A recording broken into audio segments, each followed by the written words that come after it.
Terminemos. Muy buenas tardes. ¿Anda? Sí. Bueno, la Comisión de Cultura de la Comunidad Sefaradí les da la más cálida bienvenida y les agradece vuestra presencia. Hoy tenemos el honor y el placer de contar como orador a Hernán Rodríguez Pise. Hernán es docente, escritor, periodista. No voy a dar todo el currículum porque si no me escuchan a mí, no a él. Nació en Chile el 14 de junio del 50, para que hagan la cuenta, 64. Sí, por ahí. Es una de las pocas personas en el mundo que escribe en judeo español. Estudió en Chile, donde recibió el título de administrador público y luego se gradúa en periodista en la Pontificia Universidad Católica de Chile. No cualquier judío llega a poderse graduar ahí. O sea, con eso ya decimos el nivel de Hernán. Perdón, llamo a Hernán. No, obvio. Es el autor de grupos de interés y lobby en Chile, entre otras cosas. Hoy especialmente nos va a presentar 2 libros de gran interés. Sefaradíes en exilio y prefiero Chile. Relata la emigración de la familia Rodríguez, o sea, de su familia, desde Turquía a Chile. Cosa que en general tenemos muchos relatos de gente que llega a Uruguay o de Europa a Uruguay, pero de Turquía a Chile es de los pocos relatos. En esta oportunidad nos va a hablar de estos 2 libros. Pienso que hay muy poco escrito, bueno, lo que dice, sobre esta parte de la historia, por lo que en cuanto supimos que estaba por estos lares, nos apresuramos en invitarlo. Viaja con su esposa Miriam, arquitecta muy activa dentro de la colectividad. Les queremos indicar que los libros, para quienes tengan interés en adquirirlos, están a la venta en el stand, en la salida, a 600 pesos cada uno o 1.000 pesos los dos diferentes, ¿no? Los recomiendo muy especialmente, los estuve leyendo junto con Raquel, porque raramente tenemos la oportunidad de leer sobre este tipo de inmigración. Bueno, le dejo la palabra. Muchas gracias, Beatriz. Muy amable. Muchas gracias. Me siento muy halagado junto con mi señora de poder estar presente hoy día con ustedes en el Centro Maimónides y compartir una tarde que espero que sea agradable para todos y podemos dialogar. A mí me encanta conocer también de otras experiencias, de otras partes, de otros lugares. Y quiero partir porque me decía Gaby que había mucho interés por el ladino, por el judeo español, que el nombre correcto es judeo español, porque es la palabra ladino tiene otra expresión, otro significado además. Entonces, lo correcto, los judíos que salieron de España hablando el idioma que se hablaba en esa época, que era el castellano antiguo, pero un sefaradí se identifica sabiendo judeo español. Entonces, yo quería preguntarle de ustedes, ¿quién de ustedes entiende o sabe de judeo español? ¿Ah? Un poquito, tú también. Hay 3, 4, ya. No, por supuesto, yo tampoco lo hablo, yo lo escribo. ¿Ah? Entonces, les voy a compartir, porque uno tiene que, una buena conferencia tiene que estar en función de su auditorio. Entonces, yo les quiero recordar uno de mis tantos artículos, más de 200 artículos que he escrito para un diario de Turquía, de Estambul, que se llama El Amanecer. ¿Ya? Empecé a escribir el 2007 hasta el artículo que mandé antes de venir a Montevideo. Todos los meses, este es un, como el semanario hebreo, equivalente en papel, no es online, en papel, de un diario que se llama Shalom. Que ese Shalom es todo en turco. ¿Ok? Pues toda la comunidad judía habla en turco. Y una vez al mes, porque este diario lo sacan semanalmente, una vez al mes viene un suplemento, una pequeña, todo escrito en ladino, y que se llama El Amanecer. El Amanecer con S, no con C. Porque en C no existe, en judeo español no conocían la letra C. La letra C es una letra moderna, ¿ya? Como otras letras también. Entonces, uno de esos artículos, de los que he estado escribiendo todos los meses, se llama esponjar, shaftear, fregar. ¿Ah? ¿Tú me entiendes bien? A ver, esponjar es limpiar. Shaftear, golpear. Golpear los tapetes. ¿Ah? Los tapetes antiguamente se encolgaban y se batían. ¿Ah? Claro. Ya, ok. El laboro de casa fue siempre pescado. Ama, antes 50 años, mucho más de 50 años, ¿qué estoy diciendo? 100 años. 50 años hace poco. Era ainda mucho más difícil para nuestras madres y abuelas a limpiar. Hacer la colada para el lavado. No había lavadora, ¿no es cierto? Dar utí a la ropa, el planchado. Ascender la soba, la estufa. ¿Ah? Era a leña la estufa. ¿Ah? Después apareció la parafina y no lo de ahora. Ablandar los cabezales. ¿Cuáles son los cabezales? Almohada, muy bien. Entonces era una almohada muy dura de algodón. Entonces se aplastaban, entonces había que sacarla. Claro. Y golpear las polillas para que no se coman las vestimentas. Las polillas se comían las vestimentas. Había que meterle bolitas de naftalina, muy bien, bolitas de naftalina. Cada nada calía esponjar la cocina y los baños. No había aspiradora, no había nada. Mi madre metía en un leguén, ¿qué es un leguén? Un tiesto con agua, claro, y jabón. Mollaba un pedazo de paño, muchas veces arrancado de un costume viejo, de un vestido viejo. Una enagua, Ancina no tenía que estar con los giniolos en bajo. Los giniolos son las rodillas. No tenía que estar agachado, pero con el trapo. Esto se llamaba pasar la esponja. ¿Ah? A las camaretas, a los dormitorios, de echar y comer. Así decían. Esta es la camareta para dormir y esta otra es para comer. La diferenciaba. A lo manco, una vez al mes, se les quitaba la suciedad con unos alambricos llamados virutilla. ¿Ah? Eso, viruta de lata.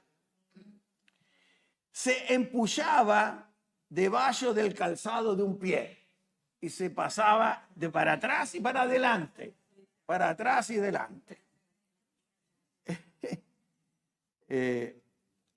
Con un cañamazo, un trapo, se tomaba un poco de cera de un cutí, de un tarro, se fregaba arriba de las tablas. Las casas antiguas eran todas el piso de tablas. ¿Ya? Esto era menester hacerlo abocado, agachado o en cuclillas. Con este laboro se echaban los bofes. Los bofes, los pulmones, muy bien, los pulmones. Y muchas veces, mira, el suluk se le tomaba al que lo hacía. El suluk es la respiración, muy bien. Cuando la cera se secaba, con un jandrayo, con un trapo de lana, metido debajo de un pedazo de fierro, se le daba el brillo de brillar. Para quitar el polvo de los tapetes, había que encolgarlos en una cuerda recia. Recia es dura, fue firme. No, si no, tan pesgado el tapete, se iba en bajo. Se iba en bajo. A lo manco entre dos personas. No bastaba una sola. Entonces, Hernancito, me decía mi madre, ven que vamos a encolgar el tapete. Y yo partía con mi madre a encolgar el tapete. Se tomaba una tabla larga y con las dos manos se acarbaba, buen carajo.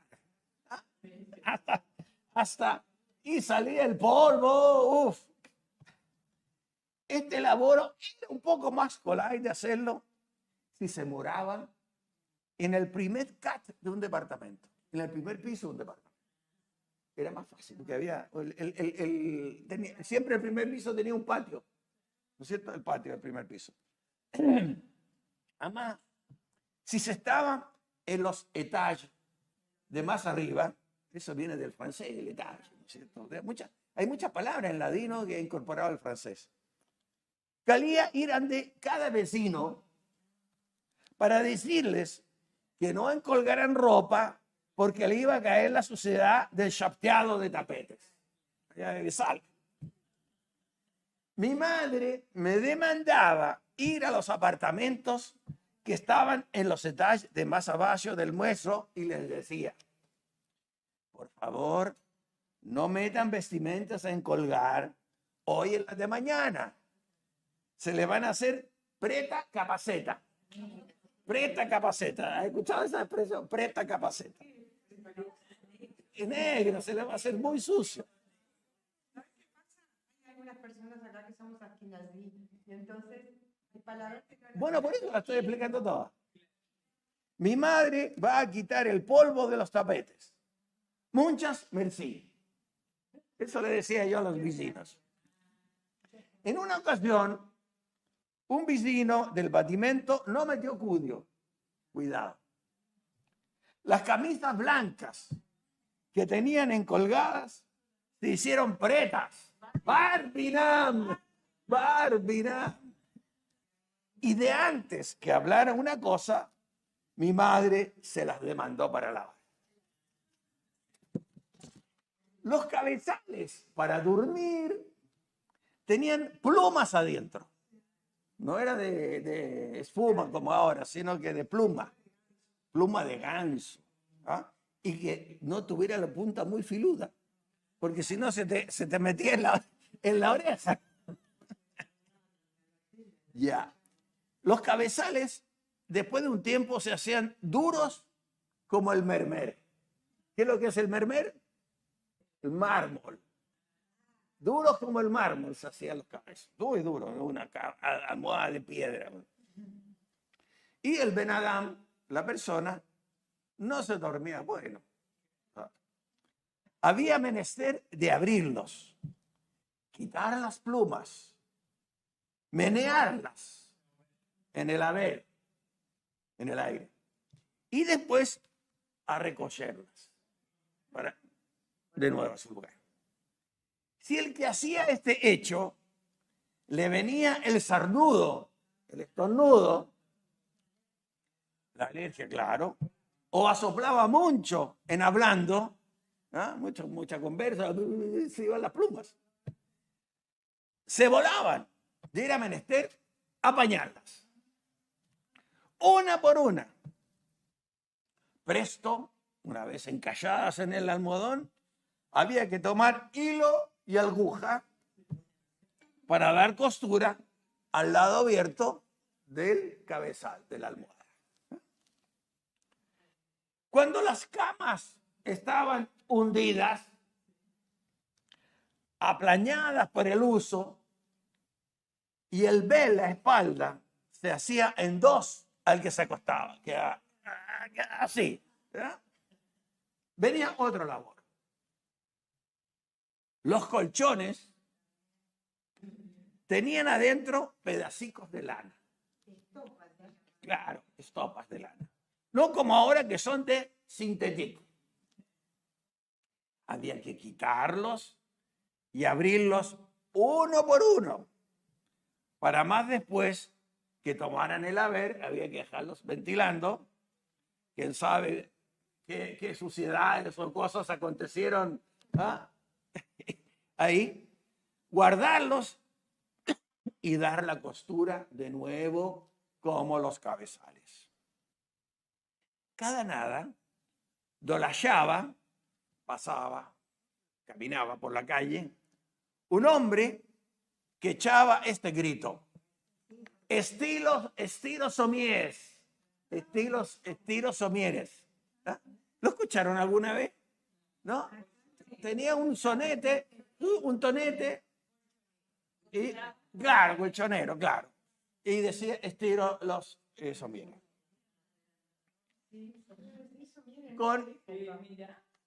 Con pichín en mano, con pichín parás en mano, esto significa con el dinero en la mano, pichín rápido, con dinero en la mano, tomaba, una vez que le pagaban, tomaba un clavico, un clavo, y lo metía, lo encallaba en un bodre de los somieres, en el borde.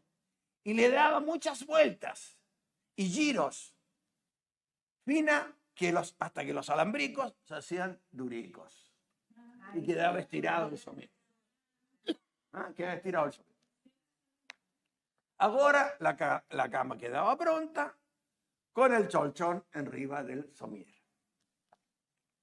Lavar la ropa, hacer la colada, era otra velá. Velá. ¿Qué velá? En cabeza, en la casa. Velá quiere decir problema. No había dar afuera.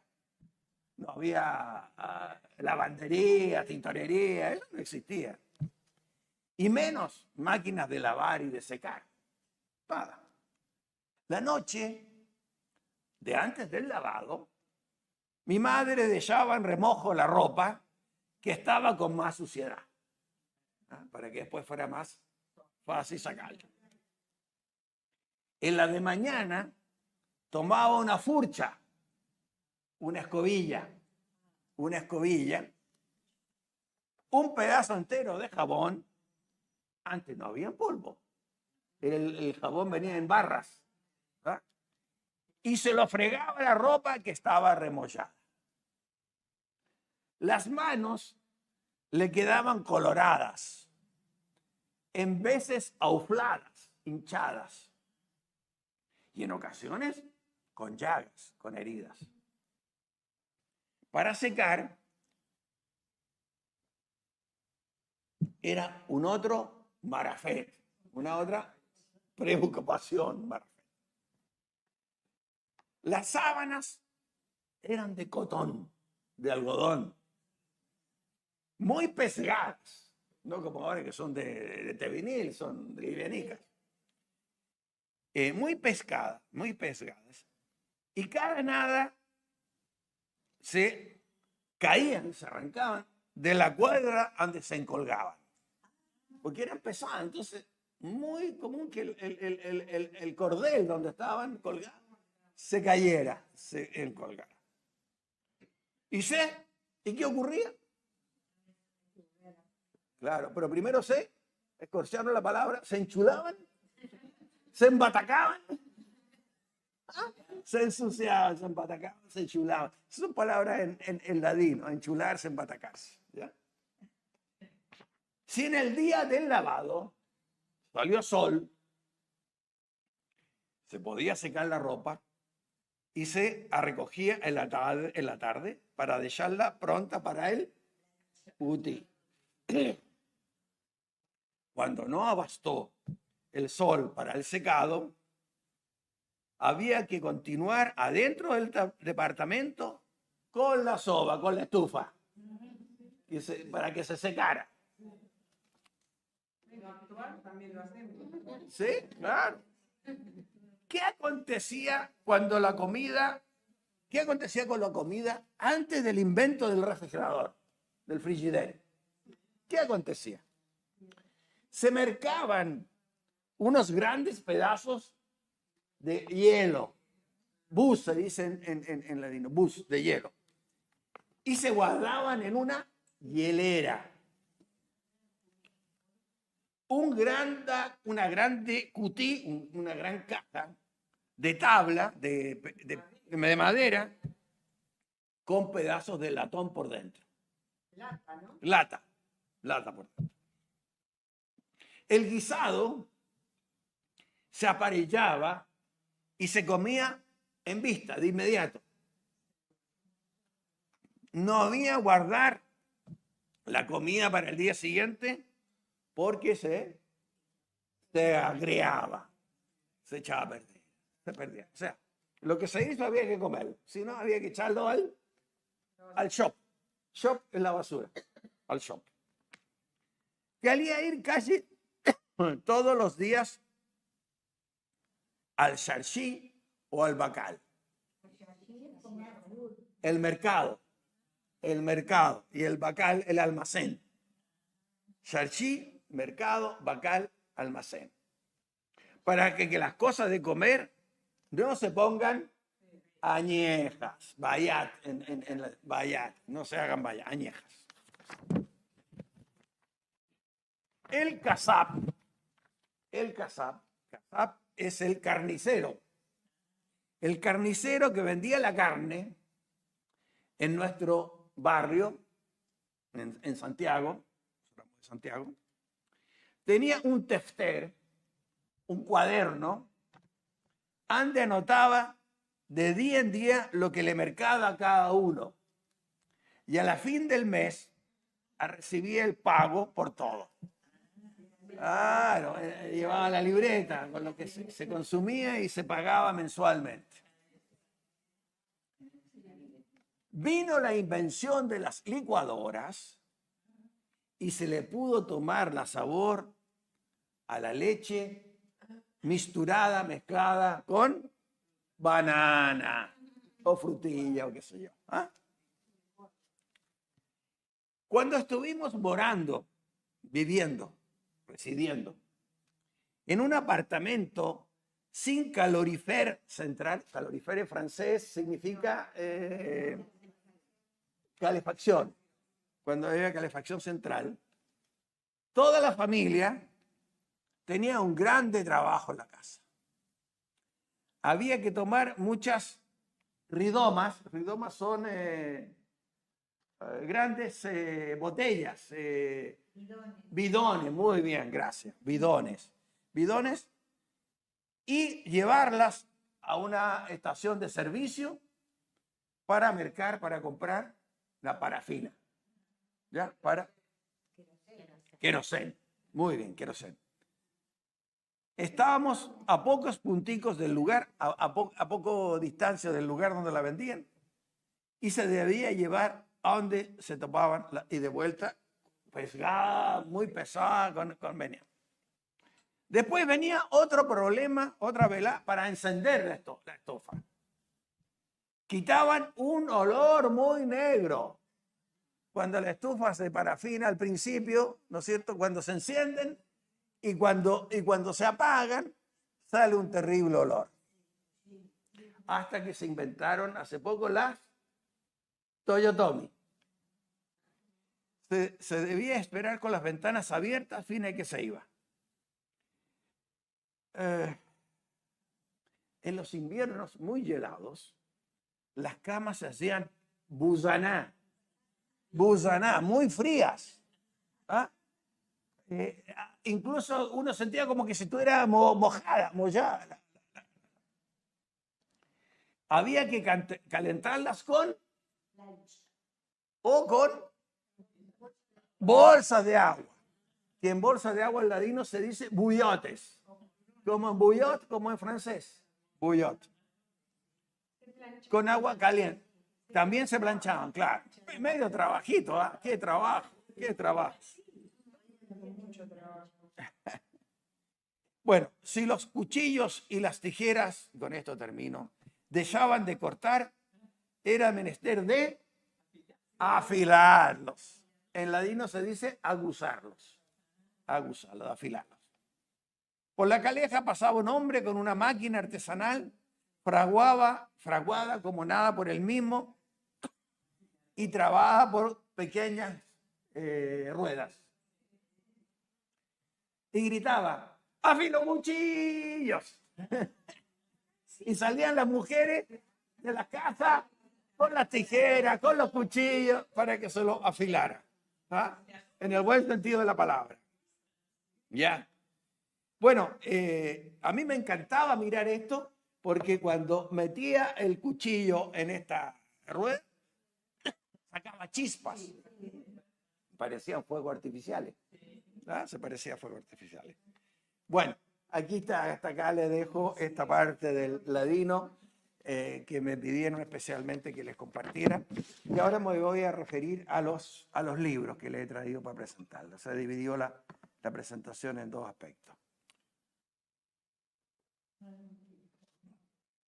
Bueno, voy a empezar por el primer libro, Sefaradís en el exilio. Estas personas que ustedes ven, ya, todas estas personas, son mi madre acá, mi madre, la tercera más grande, es mi madre. Estas son sus dos hermanas pequeñas, sus dos hermanas mayores y su hermano mayor. El hermano es el más grande.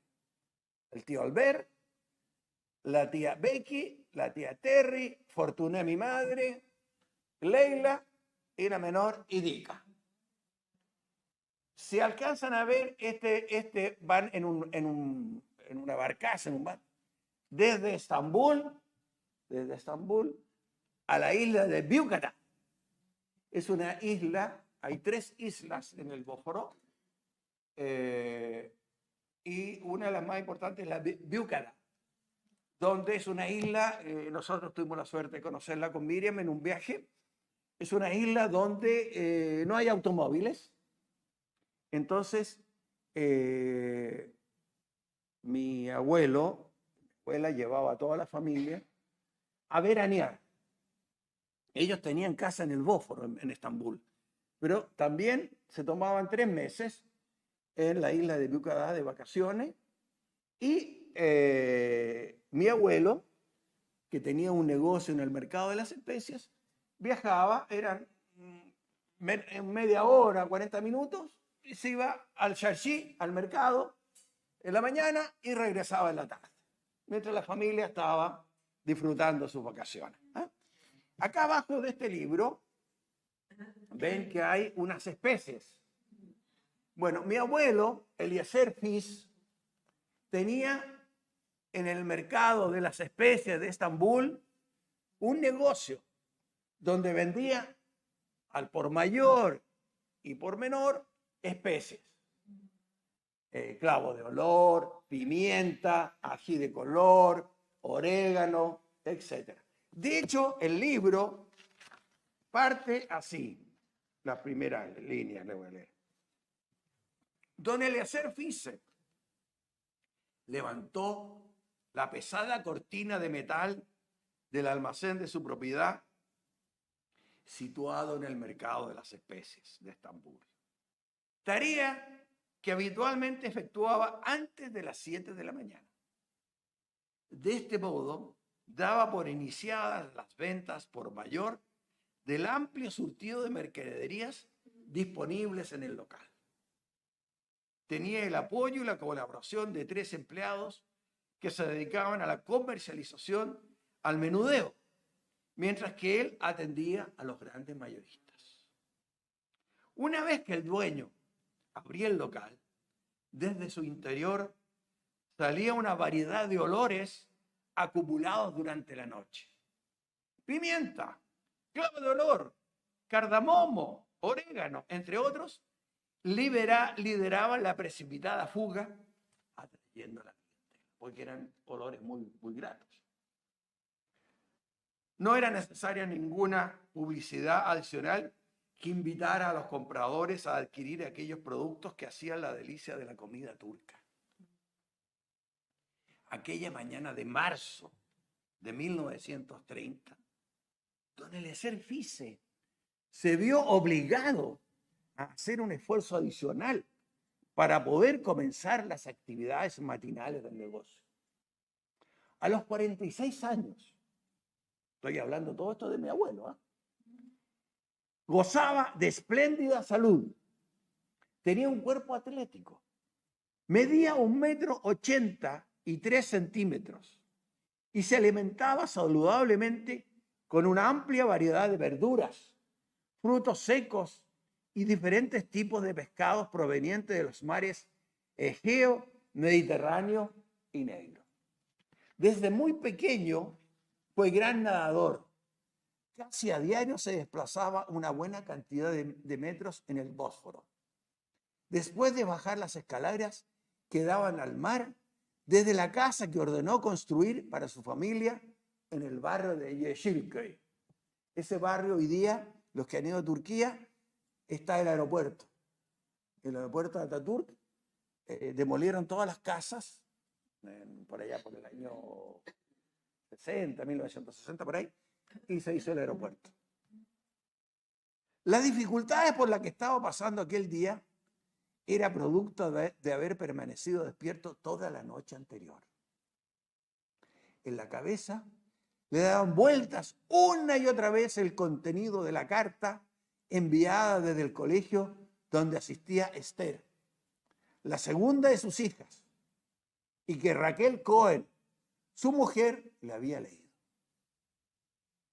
La joven, nacida en 1915, todavía no cumplía los 15 años y aún le faltaba un par para finalizar los estudios escolares y obtener el bachillerato en una época donde el aprendizaje femenino era poco valorado.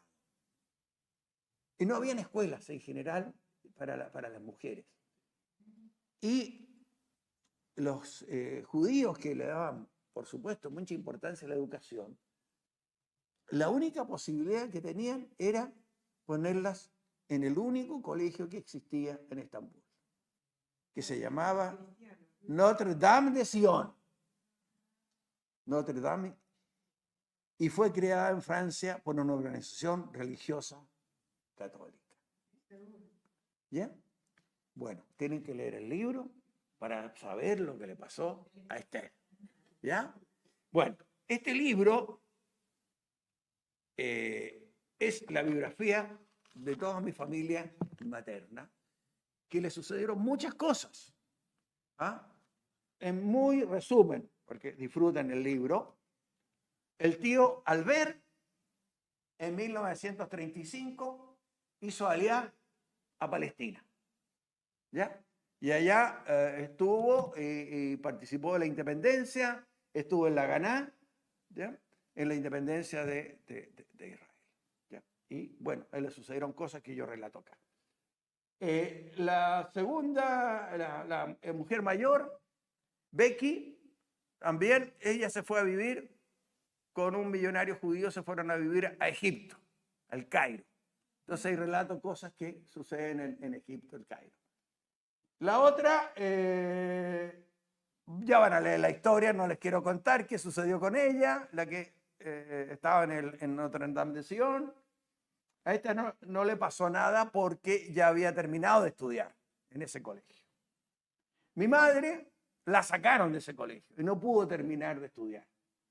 Y también es toda una historia, mi madre se casa en Turquía con mi padre, David Rodríguez, sefaradí también, nacido en Edirne, al norte de Turquía, de una familia sefaradí muy antigua, los Rodríguez, que eran sedaqueros, fabricaban tela de seda, de los gusanos de seda. Una gran industria tenían. Entonces eran muy conocidos. Otra que se queda en Estambul con sus padres, con mi abuelo, mi abuela. Y la chica, que también es una historia muy interesante, y que se fue a Alemania. Después de la guerra, en 1950, ahí van a ver qué ocurrió con ella. Ya, así que este libro es toda mi familia, mis abuelos, mis tíos, mis tías, mi madre, por supuesto, y está incluido mi nacimiento ahí. Vamos al segundo libro. También tuvieron a los alemanes estaban en todos lados. No, los alemanes, eso, ¿por qué? Qué bueno que me preguntas eso. Voy a decir algo. Los judíos sefaradíes, en general los judíos que había, pero en Turquía eran sefaradíes. ¿Por qué? Cuando en 1492 la Inquisición española obliga a los judíos a convertirse al catolicismo, una buena parte decide irse, no aceptan la conversión. ¿Y quién lo recibe? El Imperio Otomano, que después fue la República de Turquía, pero originalmente era el Imperio Otomano, un gran imperio. Y el rey, el sultán que gobernaba el Imperio Otomano, Bayaceto II, ese es su nombre, se reía de los reyes católicos, de Fernando a Isabel. Decía, ¿qué políticos son estos tipos que se están desprendiendo de toda una inteligencia, de toda gente culta, preparada, que sabe leer y escribir en una época que el 99% de la población era analfabeta, que saben de talabartería, orfebrería, finanzas, médicos? España va a empobrecer su reino y yo voy a enriquecer el mío. Y así ocurrió. Entonces se fueron a otro grupo importante se fue a Portugal, de los judíos de España, porque en Portugal no había Inquisición. Se fueron a Portugal. Pero eso nos duró solamente 5 años, porque el quinto año, el hijo de los reyes de España, de Portugal, el príncipe Manuel, lo querían casar con la hija de los reyes católicos de España. Y los reyes católicos de España le dijimos, te damos a nuestra hija con una condición, que establezca la Inquisición en Portugal. Y así fue. Y estos salieron de España y se fueron a Portugal, la gran mayoría se quedó porque no querían emigrar nuevamente y algunos siguieron practicando el judaísmo a la escondida, pero ya al final terminaron asimilando. Vivían en la parte de atrás, tenían para rezar, todo a escondidas. Exacto. Entonces, tenían ese drama. Bueno, en Turquía la pasaron bien. Sí, claro, sí, también. Pero en Turquía no hubo holocausto. No fueron perseguidos los judíos en Turquía. ¿Por qué? Porque Turquía permaneció neutral en la Segunda Guerra Mundial, a pesar de que recibió muchas presiones, tanto de la Alemania nazi, por un lado, como de los aliados, especialmente los ingleses, ¿ya? Le hacían regalos para conquistarlos. Pero Turquía, gracias a Dios, si no permanece neutral, yo no estaría aquí y tal vez muchos de ustedes no estaríamos aquí reunidos contando estas cosas, ¿ya? Por eso, en general, los judíos sefaradí de Turquía estaban muy agradecidos de Turquía. Primero, porque los sacó de España, lo recibió. Y segundo, porque mantuvo neutral a Turquía y no hubo holocausto. Y pudieron vivir y trabajar tranquilamente, construyeron sinagogas. En Esmir, o que los griegos llaman Esmirna, estuvimos con Miriam. ¿Cuántas sinagogas habían? Un montón de sinagogas, por todos lados. Bueno, de hace mucho tiempo. No, nosotros fuimos dos veces, en el 2000 y en el 2014. Existen, o sea, la comunidad allá no ha tenido problemas. Ahora, ustedes están preocupados de lo que está ocurriendo hoy día con Erdogan, ¿ya? Bueno, los judíos allá no han tenido problemas directamente, porque cuando se crea el Estado de Israel, más de la mitad de los judíos que habían, se calcula que eran unos 100.000 los judíos en esa época que llegaron a Turquía. Y cuando se crea en el 48 el Estado de Israel, alrededor del 50 o más por ciento emigró, hizo aliá a Israel.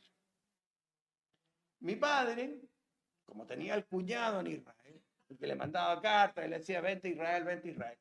Pero mi padre tenía un hermano un año menor, que vivía en Chile, que se fue a Chile el año 31.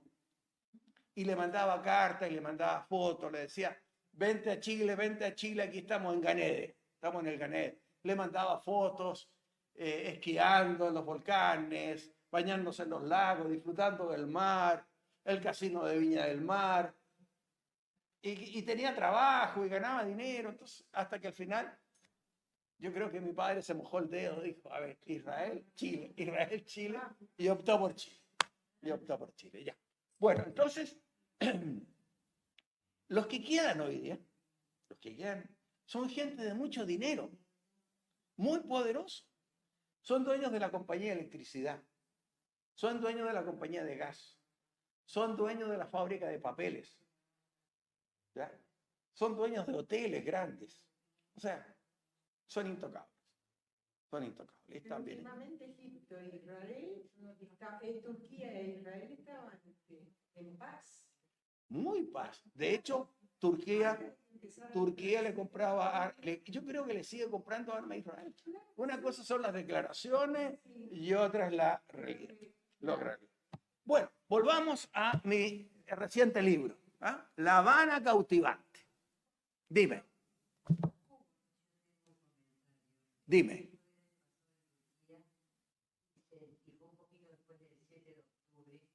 Sentí una sensación de antisemitismo que nunca había tenido.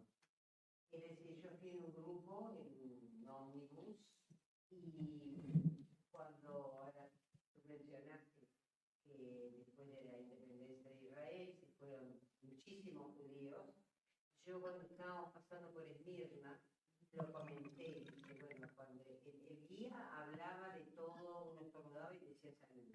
Pero cuando yo mencioné que mucha población, me dijo, quedó menos población en Esmirna, yo le dije, muchos judíos se fueron a Israel cuando la independencia. Hubo un silencio en ese ómnibus, ni el guía, ni la gente que iba de Argentina, ni de Uruguay, nadie. Fuimos a 44 mezquitas y no sé cuántas iglesias, no fui a una ciudad. Y todavía una amiga mía acá me dijo, no, que no es judía, me dijo, no se te ocurre en Turquía. Bueno, yo entiendo, sí, ¿no? Yo entiendo eso, que después del 7 de octubre cambió el mundo. Todo cambió. Holanda, ¿te hubieras imaginado antisemitismo en Holanda? Todo cambió después del 7 de octubre. Pero yo te doy antecedentes de que hasta esa época no había mayores problemas. Turquía votó por la creación del Estado de Israel. Bueno, habían excelentes relaciones. El turismo israelí le encantaba ir a Turquía. Era otra realidad.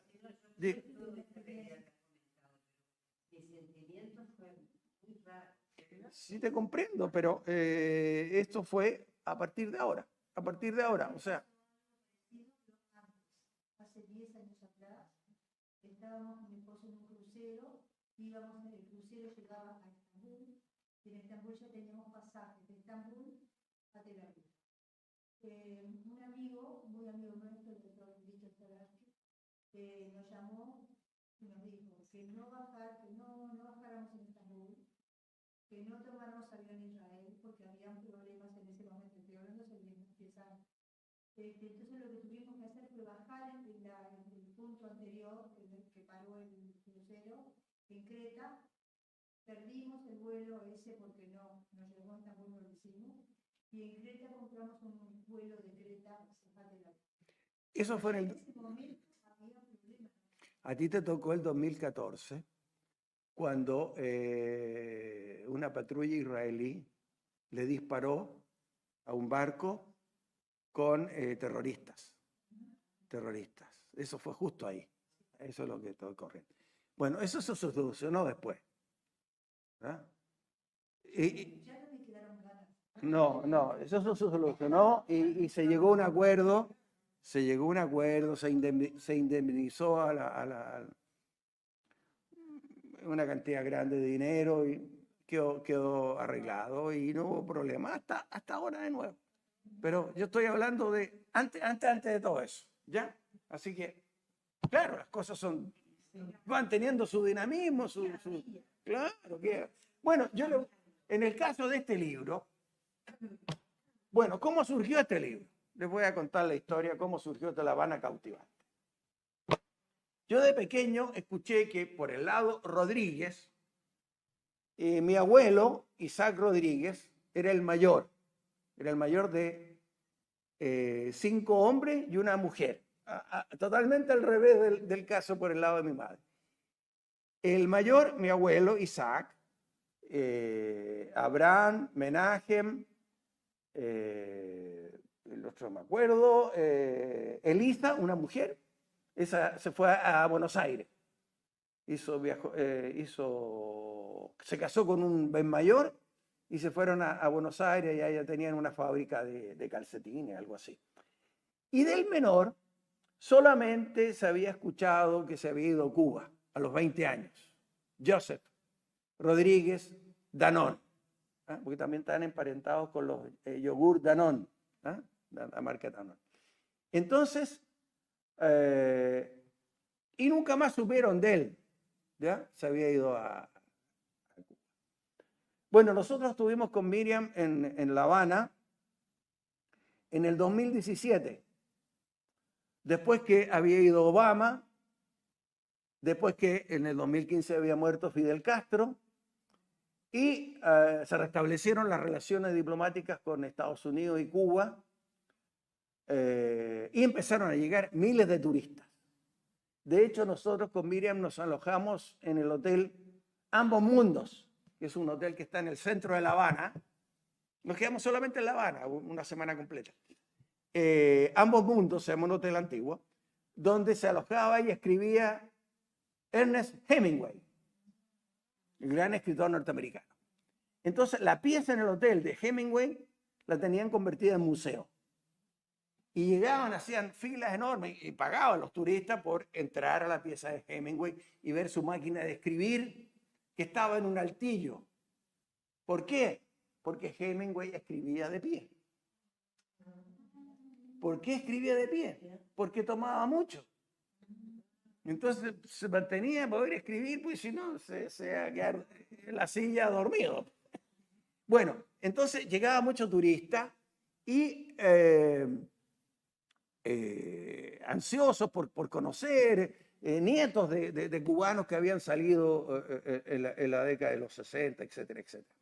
Bueno, a nosotros recorrimos La Habana mucho y llegamos al cementerio judío en Guanabacoa. Es un cementerio judío muy grande y encontramos la tumba de Joseph Rodríguez Danone. Estaba ahí enterrado ahí el año que había nacido, 1901, 1964. Y con el conocimiento de Cuba, con el conocimiento de la historia, entonces parte la historia y tal como les relaté el comienzo del otro, les voy a relatar cómo comienza esto.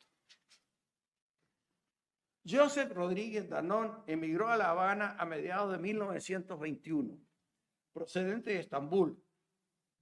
Una vez que finalizó su servicio militar obligatorio, siendo testigo en el campo de batalla de la derrota del ejército y la marina turca en la Gran Guerra Mundial. Acuérdense que el Imperio Otomano se acabó porque estuvieron aliados con los alemanes en la Primera Guerra Mundial y fueron derrotados por ingleses y franceses y perdieron gran parte del territorio.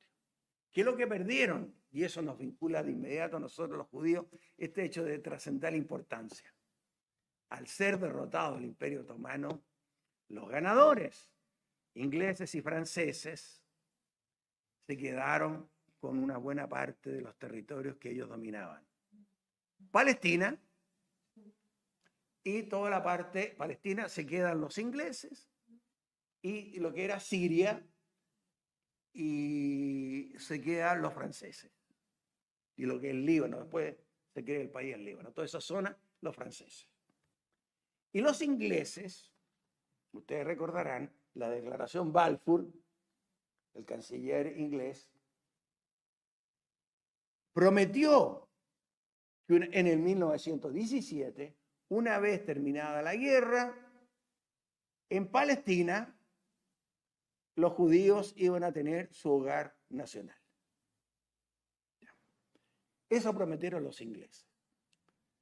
Años después, se supo que también le hicieron esa promesa a los árabes.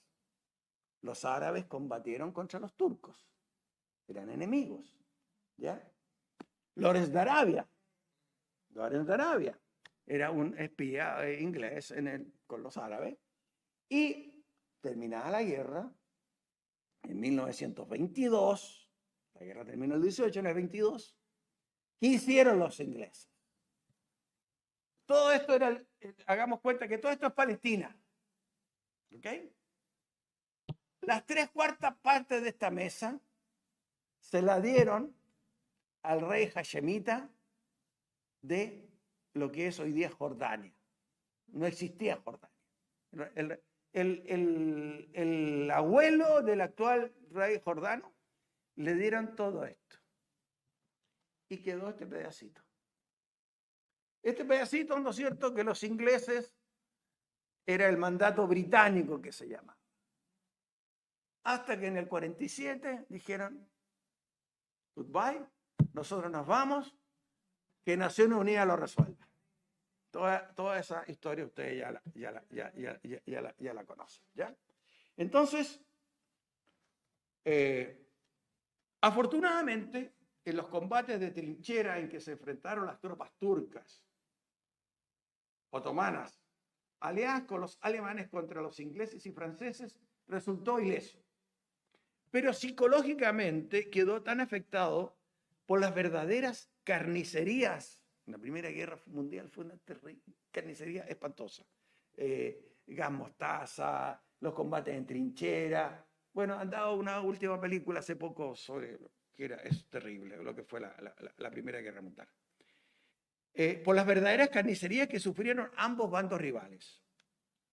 Que su gran deseo era dejar cuanto antes el país en el que había nacido 20 años antes, el 5 de mayo de 1901.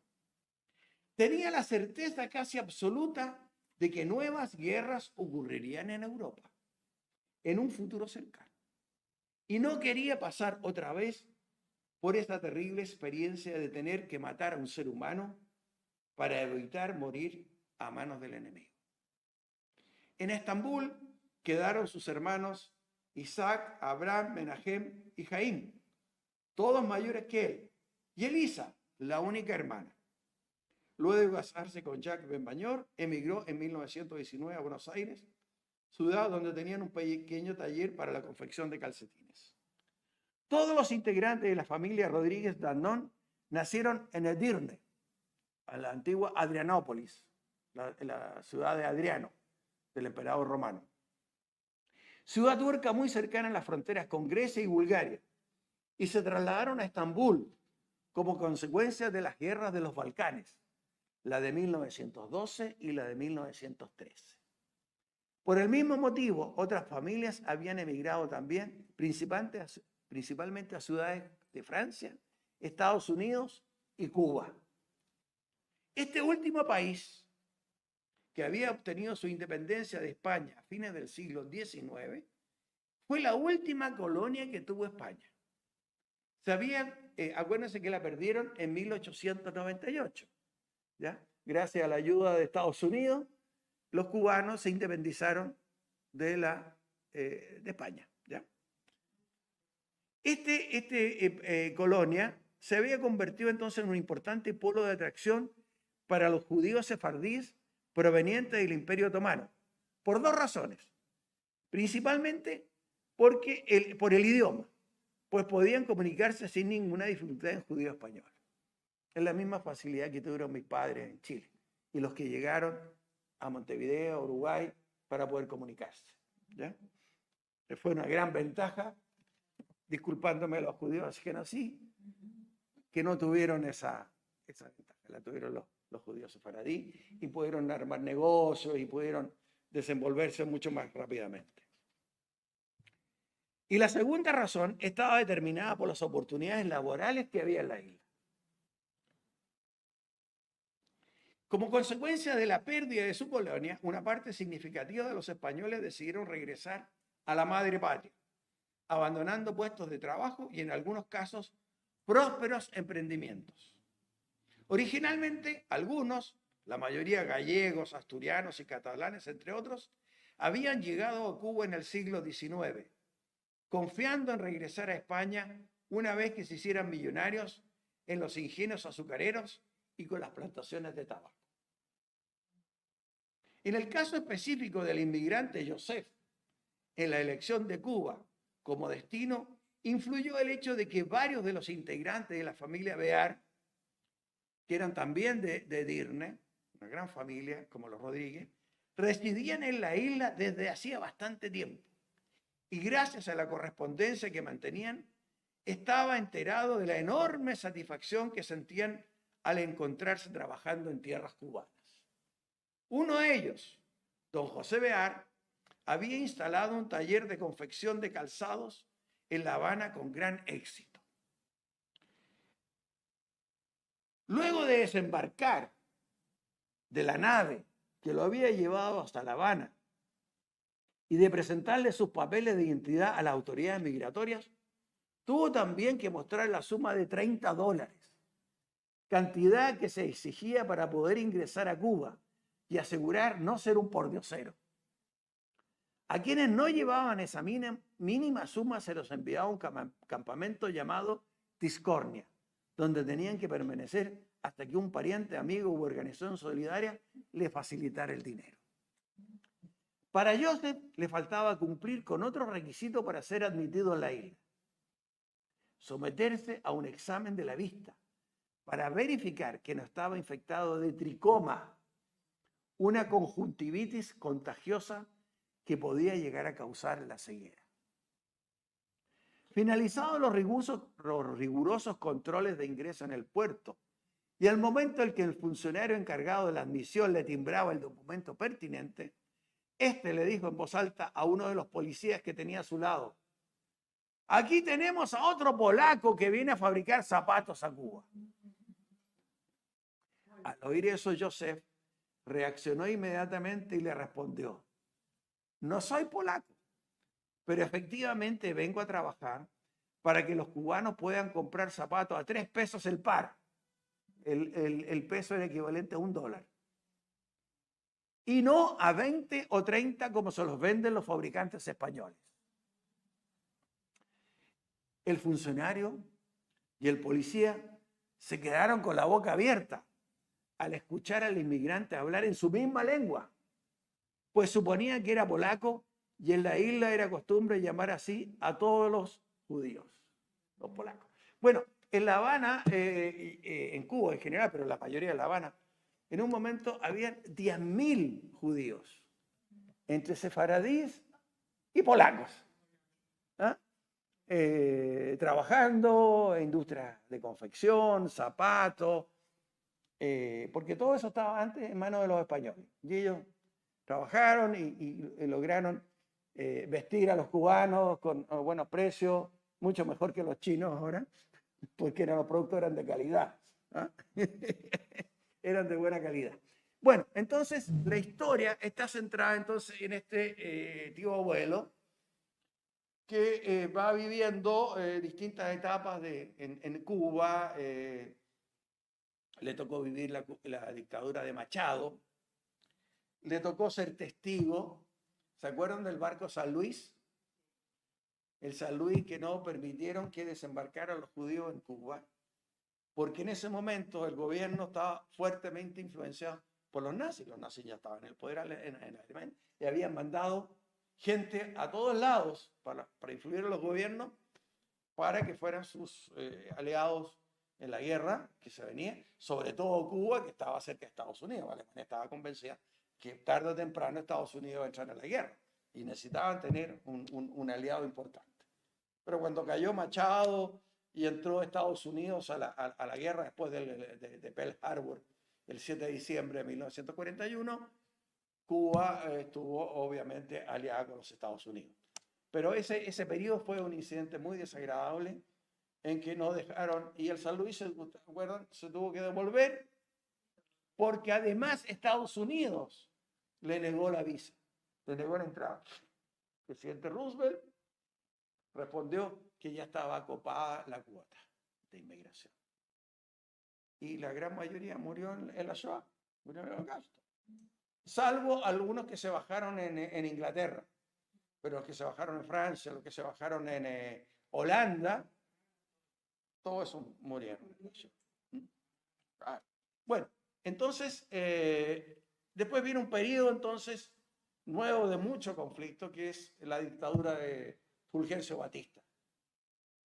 Fulgencio Batista, un tipo tremendamente corrupto, se unió con un mafioso de Estados Unidos, Lansky, y llenaron La Habana de prostíbulos y casas de juego, en donde Batista y su familia recibían un porcentaje de eso, hasta que Estados Unidos estaba aburrido de esto y en un primer momento creyó mucho en la posibilidad de que Fidel Castro pudiera sacar a Batista, ¿ya?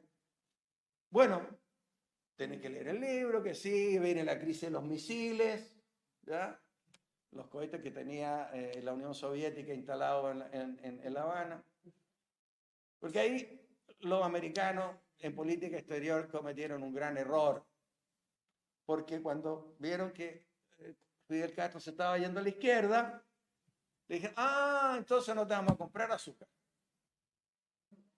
No te compramos azúcar. Entonces el embajador cubano en Estados Unidos le dijo, bueno, si ustedes no nos compran, tenemos otro país que nos va a comprar. La Unión Soviética. Y una cuota mucho mayor, a mejor precio, pero junto con eso le metieron los misiles en Cuba.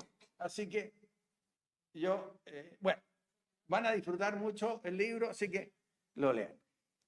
Quedo abierto si quieren más preguntas del primero, el segundo libro. Estoy a vuestra disposición. Y si me quieren invitar a futuro con otros libros, encantado también. Así que muchas gracias por haberme escuchado.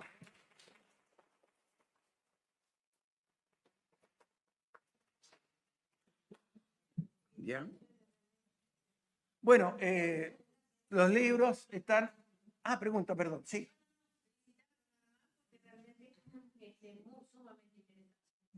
Gracias. Bien. Yo vengo de familia askenazi, Ya. pero me casé con un sefaradí y me interesan mucho las dos partes. ¿Aprendiste a cocinar rico? Si no lo tendría el sefaradí. Ya. Igual que la mía. Mi mujer es askenazi. Ya, son hijos separados. Comiendo la berenjena, la borreca. Ya.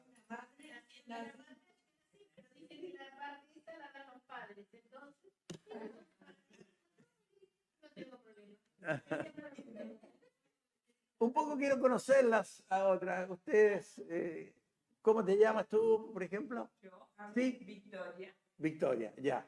¿El sefaradí es que no? Sefaradí. Victoria, ¿cuánto?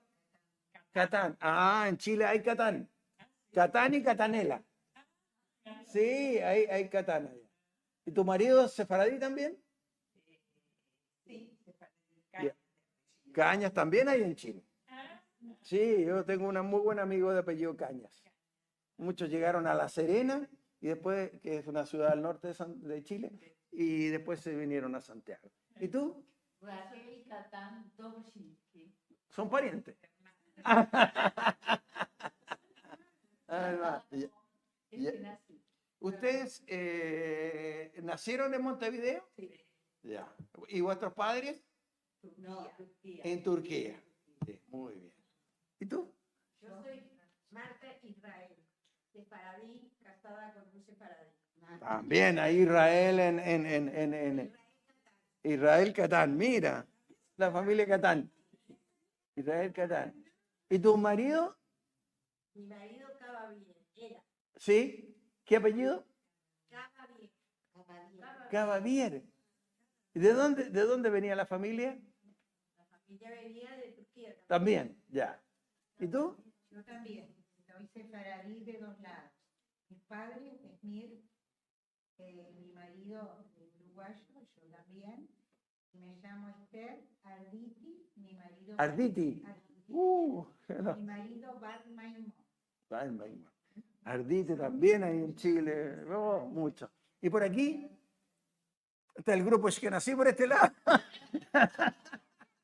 Oye, es que es genial. Ah. Ya. Mis abuelos, mi madre nació en Uruguay, mi padre nació en Argentina, pero mis abuelos eran de Esmirna, era Jafé, mi abuelo, que le di Jafé, Ya. mi abuela era de Sara, Amiel. Amiel, sí. Famoso, hay un escritor, Amiel. Y de parte de mi padre eran sefaradíes, pero del lado de los árabes. Mi abuelo era del Líbano y mi Ya. abuela era de Siria. Decir, de Alepo. Exacto. Exacto. Llegó mucha inmigración a Alepo cuando eso era parte del Imperio Otomano. Lo que acabo de contar ahora que se perdió. Había una gran comunidad en Alepo.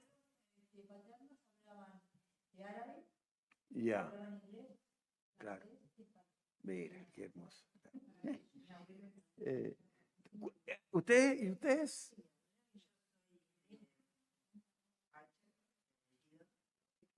¿Archie? Asher, sí. Hay una famosa Gloria Asher en Estados Unidos. Sí, profesora en la universidad, muy. Sí, exactamente. La Gloria Asher.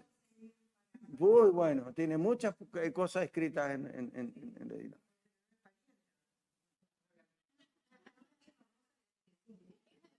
¿Y tuviste la suerte de casarte con un sefaradí o no? Estoy casada con uno que es mitad sefaradí, mitad ashkenazí, Ah, ya. pero está convertido. La más, los sefaradí la llevan. Qué buena. Tu marido también, no, él solo. Él solo. Él solo vino. Ya. ¿Y tú? Apellido, no sé Alto Pillar, Cohen es alto. de dónde es, imposible saberlo. Además de Rodríguez. ¿Tu padre de dónde venían? Ah, ya. Ya. Mis abuelos vinieron Turquía. de Turquía y uno de la isla de Roma. De Rodas, claro. La isla de Rodas sufrió mucho. Ahí exterminaron a prácticamente todos los judíos. Porque Rodas era de Grecia. Claro. En cambio, no tocaron nada que era de Turquía, pero Rodas era de Grecia. ¿Ya? ¿Y usted? Yo, ¿Sí? sefaradí por todo. ¿Sí? La parte de la parte de mi padre, que era Ya. y todo ¿Pereira? Pereira, claro. Hay Pereira y Pereira, claro. Dueña, sí.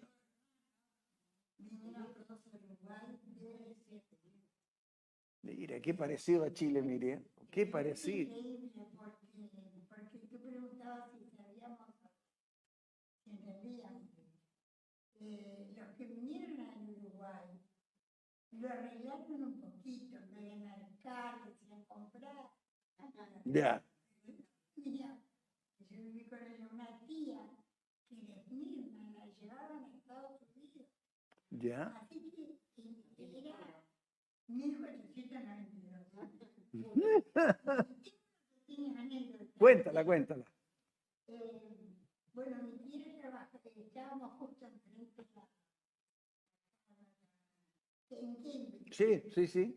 Entonces, mi tía trabajaba en un shop y dijo español, que sabía español, Ujú. porque eran emigrantes de todo el mundo. Entonces, un día español, Mary, español, ven a hablar español. Evidentemente mi tía le dijo, ¿cuál ojeres? Claro. ¿Qué te Entonces, acontece? ¿Cuál te acontece? Entonces, este señor eran dos, el embajador español y un señor que dijo, mire señora, yo soy lingüista, vengo a dar una conferencia acá a Harvard Claro. y cuando abre la boca un español, yo sé hasta de qué pueblito viene, pero a usted no la saco. ¡Qué Entonces mi buena! tía le dijo, ¡Qué buena! "And you'll never get-" y nunca lo vas a adivinar. Venía esta tarde, era tenían una casita enfrente, justo enfrente al predio de Harvard, pero muy modesta, mi tío era un obrero. Y fueron, tomaron el té, y cuando terminaron, que ya se despedían, le dijo, mira, muchísimas gracias, no solo por el té, por haberme hecho escuchar de vuelta el idioma de Cervantes. Ahí adivinó lo que era. Bien, muy buena. Anécdota. Oye, hay unas hojitas acá, no sé si las sacaron, para los que puedan leer en ladino.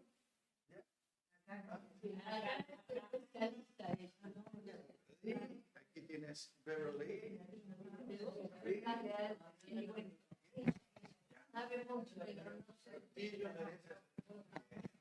¿Quién más? Baldimento Rodríguez, es una historia en Porto Alegre. ¿Quién está? ¿Para cuándo vivimos? Tengo una amiga que escribe en el diario de la Mañana. Bueno, se pueden compartir ahí, ¿eh? ¿Cómo no? Graciela Cruz. Claro, la Graciela, seguimos, estamos en contacto con la Graciela. El tema, Víctor Teba, un gran director de orquesta en Chile. Un gran director de orquesta. Sí. Oye, bueno, me encantaría que se pudieran llevar libros, porque si no mi señora me va a retar, y en la maleta que me llevó de vuelta, no quiere llevar de vuelta. Quiero poner ropa, entonces ya no lo cargando con libros. Así que, sobre todo, el tema que fue encantar la barrera.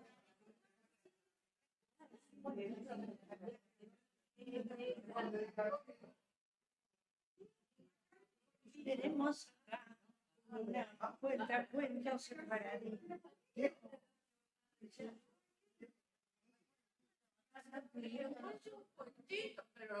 ¿Quiere contar un cuentito? Sí,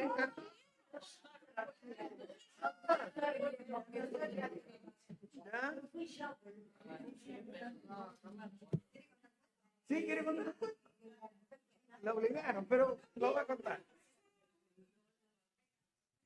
Bueno, a la verdad es que no me acuerdo de nada. A ver, No me van a estoy contar un cuento, acordando. por favor, escuchen. Bueno, pensaré un poco, déjame. Déjame un poco. Había una vez un rabino que tenía que ir de una ciudad a otra, además en el medio había un río. Así que tuvo que tomar una barca para que lo llevara de una ciudad a la otra que tenía que laborar. estando en la barca, le demanda al barquero, dígame, señor, ¿tú sabes meldar? No, le dijo el barquero. Ay, ay, ay, guay de tu alma en el otro mundo. Siguieron un poco y el rabino le demanda al barquero, dime, ¿escribir sabes? No, lo regreto mucho, ma, no sé. De súbito empezó una tormenta, la mar se levantaba, la barca se movía. Adiós, ya iba a echar la barca en bajo con todo. Le demanda el barquero al jajam, señor jajam, ¿sabe nadar? No. Ay, guay de su alma, amando bueno, otro mundo ahora aquí. Ay.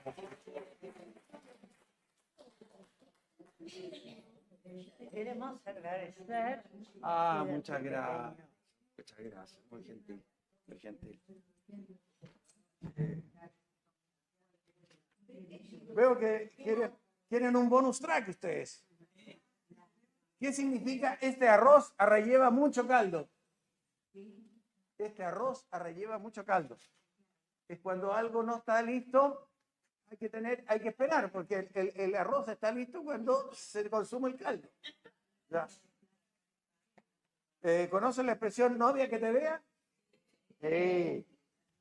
¿Conocen la expresión mucha miel, mulanea?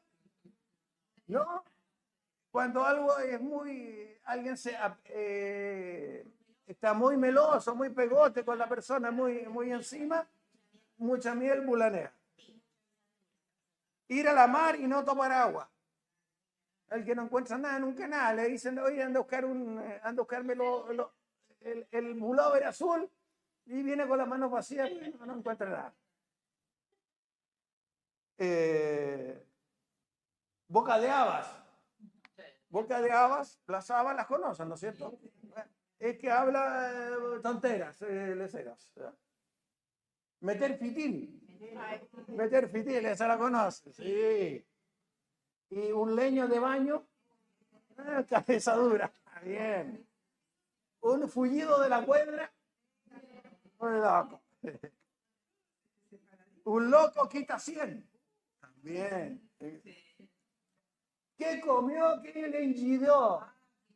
¿Ah? ¿Qué comió? Alguien dice, ay, ¿qué está diciendo? Que comió algo por eso. Bueno, esto es un poquito... Bueno, lo voy a decir, estamos en confianza ya. ¿Qué es lo que es un culo de pepino? ¿Ah? Algo que no sirve para nada. Eso no se come. La parte de abajo del pepino se bota. No te la comes. Y quien babas manda, mocos se recibe. Bueno, quien le pide a alguien que no le cuadra mucho, que no es muy atinado, chapedico, va a recibir moco. Quien va, moco manda. ¿Ah? Bueno, ese era un buen track que quería compartirle, y ustedes deben saber mucho más que yo, pues ustedes tienen mucho más experiencia, sobre todo las casadas con marido sefaradí también. ¿Ah? Solo hablan en ladino en la casa. No, ya no. Ya no. Es que eso es importante, porque siempre me preguntan qué hacer para que los hijos y los nietos puedan aprender. Bueno, fundamental que en casa, yo lo escuché desde pequeño. Chava de Sí. chica, porque mamá vino de Izmir a los 12 años. Ya. Nació en Turquía. Mi padre también. Y ellos se conocieron acá y eran del mismo lugar, de Izmir. Ah, Entonces, ahí hablaban. claro. Claro, yo me casé joven y ya me fui a la casa. Y en el colegio ya se acabó el ladino. Generación nuestra, ya no. Nuestros padres, nuestros suegros, ahí sí hablaban, Porque en inclusive casa vivía los que venían de Turquía, se nucleaban casi todos en la ciudad de la... Ya. Entonces se hablaba de repente de Balmota Rascón, Valentín, te doy de comer. Ah. Al final se me Dice bamias. Bamias. Huevo caminado tienes. ¿Ah? ¿Ah? Almodrote de berenjena. Fasulia. Tenemos fasulia. ¿Ah? Almodrote. ¿Cómo se llama el otro? La cuando bamia. tú dijiste de las tareas que hacía, me hiciste acordar Sí. que mi madre y todas capleaban las colchas. La colcha, claro. Exacto. Cosían las sábanas. Claro. Exacto. Qué trabajo. Era el trabajo. Ahí se ve los cambios de la modernidad, ¿no es cierto? Mira. Claro. Y las sábanas, ¿qué hacían con las sábanas cuando se rasgaban? Las remendaban, pues. Se remendaban. ¿Ah? Y los calcetines también, las medias se remendaban, se surcían. Se le metía un huevo de madera. Claro. ¿Ah? A ver, escuchemos a qué trae. Por favor, Miri, va a hablar ella. Escuchemos. Lo que pasa es que siempre yo, la niña muy volando, porque pienso que somos la última. Pero escuché algo muy lindo, yo no sé si tú escuchaste, los encuentros. Bueno, escuché algo muy lindo. Y quiero ir a una casa, también con gente mayor. Pero esta señora hizo que en la cocina solo se hablara judío. Muy inteligente, muy inteligente. Porque el que entraba, un chico, La cocina, territorio del judeo español. Claro, genial, genial. En otro recinto lo que quieran, pero aquí soy judeo. ¿Ah? Y pide la comida, el vino. ¿Ah? Fíjate que nosotros tenemos el Yiddish, los askenazí. Pasa lo mismo. Nuestros padres hablaban en Yiddish y a nosotros nos decían, váyanse para el otro cuarto. Por cosas que no querían que nosotros. Claro. De todas maneras, algo sacábamos. Pero ahora tenemos hijos, tenemos nietos, va desapareciendo. Sí. ¿Qué dijiste, abuela? Me dice a mí. ¿Qué dijiste? Que lo dije en Yiddish, ¿verdad? Claro. Yo aprendí palabras en Yiddish gracias a la madre de Miriam, que conservaba, y una tía que hablaba también, todavía hablaba en Yiddish. ¿Ah? Tuya no, pero... Pero lo bueno que lo que hicimos ahora, tenemos un grupo Mabelulnu, entramos hablando Yiddish al grupo y salimos hablando Yiddish. Ah. Y ahí nos vamos recordando. Acá tenemos a la presidenta. La presidenta de Mamelush. Ah, Menucha. No. Pero hacen muchas cosas. Es un valor. Eso no, cosas que nos gusta, porque además salimos a otros grupos, por ejemplo, las amigas, y metemos el Yiddish ahí, algunas palabras, porque ahí vamos recordando. No, muy lindo mantener esto. Claro. De Bahía. 4 abuelos vinieron de Rumania. Y ahí fue que yo aprendí el Yiddish. Entiendo todo lo que me dicen. Y trato de hablar. Exacto. Eso es la mejor manera. Y escribirlas también, ¿ah? Dejar testimonio escrito, historias familiares. ¿Ah? Eso es el esfuerzo que yo he hecho de escribir y de mantener historias que cuando los nietos nos pregunten,